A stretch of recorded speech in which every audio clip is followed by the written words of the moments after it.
जय हो।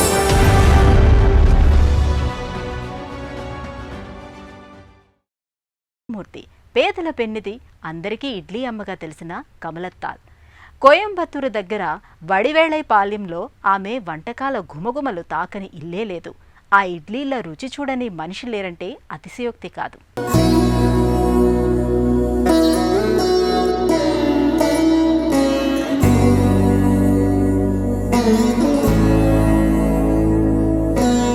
అమ్మా, ఇడ్లీ అమ్మ ఎలా పిలిచినా ఈమె ఓ అమ్మ తల్లి. ఆకలితో వచ్చిన వారి కడుపు నింపే ఈ కల్పవల్లి పేరు కమలాత్తళ్. 8 పదులు దాటాయి. 90వ పడికి దగ్గరగా ఉంది.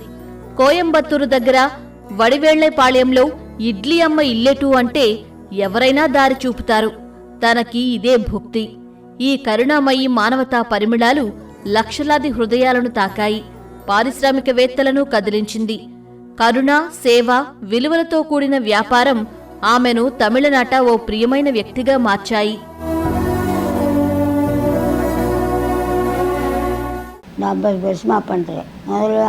మా ఊరు వడివేలం పాళయం. నా పేరు కమలత్తాల్. 50 ఏళ్లుగా ఇదే పని. మొదట్లో 50 పైసలకు ఓ ఇడ్లీ ఇచ్చేదాన్ని. ఇప్పుడు రూపాయికొకటి. ఎన్నో గ్రామాల నుంచి మా ఇడ్లీ తినడానికి ఇక్కడికి వస్తుంటారు. కొంతమంది బియ్యం, పప్పులు తెచ్చిస్తుంటారు. ఉమ్మడి కుటుంబంలో పుట్టిన కమలాత్తళ్లకు వంట బాగా వచ్చు. ఎక్కువ మందికి వంట చేయాల్సి వచ్చేది. ఈ క్రమంలో అమ్మ దగ్గర పాకశాస్త్ర నైపుణ్యాలు నేర్చుకున్నారు. ఈ వంట పనే తర్వాత కాలంలో తన జీవనోపాధి అయింది. అయినా వండి పెట్టడమంటే ఆమెకెంతో ఆనందం. తన పోషణకు కాదు, వచ్చేవారి ఆకలి తీర్చడానికే. అదో అనుబంధంలా ఉంటుంది. రోజూ ఇక్కడికి వచ్చేవారిని కస్టమర్లలా చూడదు. కన్న బిడ్డల్లానే భావించి వడ్డిస్తుంది. ఆప్యాయంగా పలకరించే ఇడ్లీ అమ్మ వారికిష్టం. ఈ దుకాణం ఇడ్లీ కొట్టులా అనిపించదు, సొంత ఇల్లులాగే భావిస్తారు.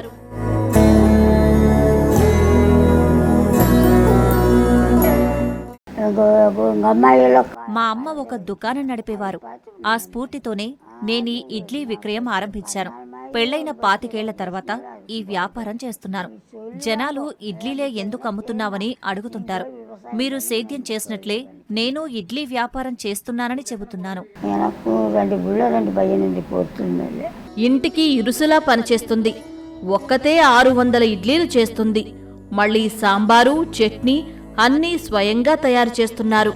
ఇదో పుణ్యకార్యం. పొద్దున్నే నిద్రలేచాక ఇదే లోకం. 7 కిలోగ్రాముల పిండి రుబ్బుతారు.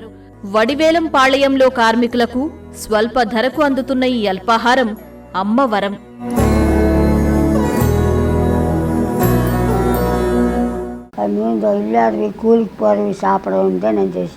తమకంటూ ఎవరూ లేనివారు, రెక్కాడితే కాని డొక్కాడని వలస కార్మికుల ఆకలి చల్లారేందుకే నేనీ పని చేస్తున్నాను.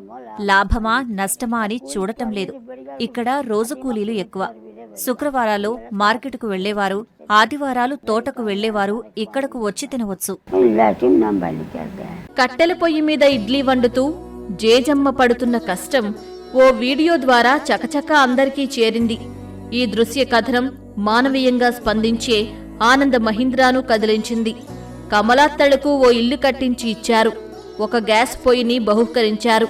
ఆమె కథకు స్పందించిన పెట్రోలియం మంత్రి ధర్మేంద్ర ప్రధాన్ ఇడ్లీ అమ్మకు ఉచిత గ్యాస్ కనెక్షన్ మంజూరు చేశారు.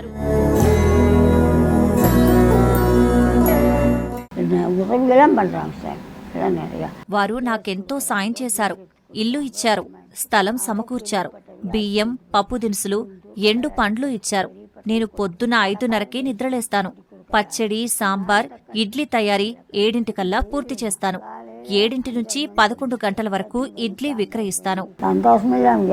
కమలాత్తళ్ నిస్వార్థ సేవలు ఆమె ఔన్నత్యానికిచ్చే మానవత్వానికి నిదర్శనం.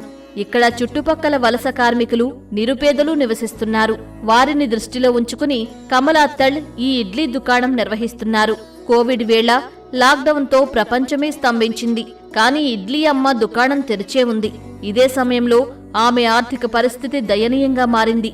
అయినా సరే ఆ సమయంలో కొద్ది లాభంతోనే అమ్మ ఆహారం అందించారు.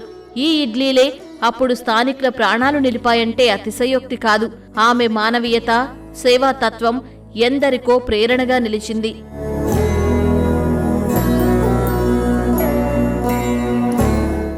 நாங்கள் வந்து నేను జయకాంత్ వడివేలం పాళ్యంలో ఉంటున్నాను. ఈ అమ్మమ్మ నాకు చిన్నప్పటి నుంచి తెలుసు. తరచూ వచ్చి ఇడ్లీలు తింటుంటాను. మునుపు 50 పైసల ఇడ్లీ, ఇప్పుడు రూపాయి. పూర్వం కట్టెల పొయ్యిపై వండేవారు.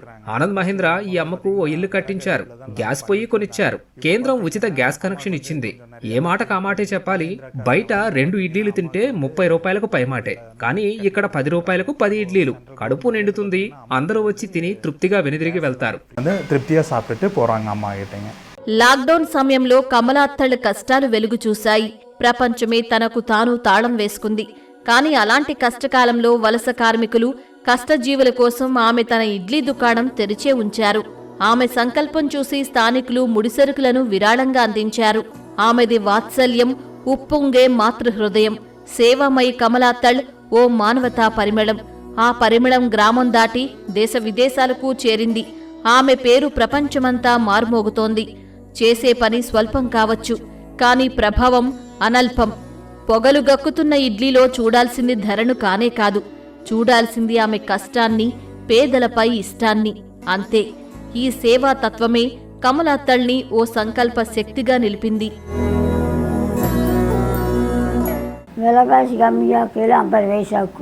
ధరలు తక్కువగా ఉన్నప్పుడు నేను ఇడ్లీ ఒక్కోటి 50 పైసలకే విక్రయించాను. ధరలు పెరిగాక రూపాయి చేశాను. సరే, అందరూ నాకు కావాల్సింది అందరూ హాయిగా కడుపు నిండా తినాలి. నేనేదైనా కొనడానికి ఏ దుకాణానికి వెళ్ళినా సరే, కొనే వస్తువు ఖరీదైనదైనా సరే తక్కువ ధరకు అమ్మండి అని వారికి చెప్పి వచ్చేస్తాను. నేను చేయగల పని, అందుకే చేస్తున్నాను. అయినా అప్పట్లో బియ్యం ధరలు తక్కువ.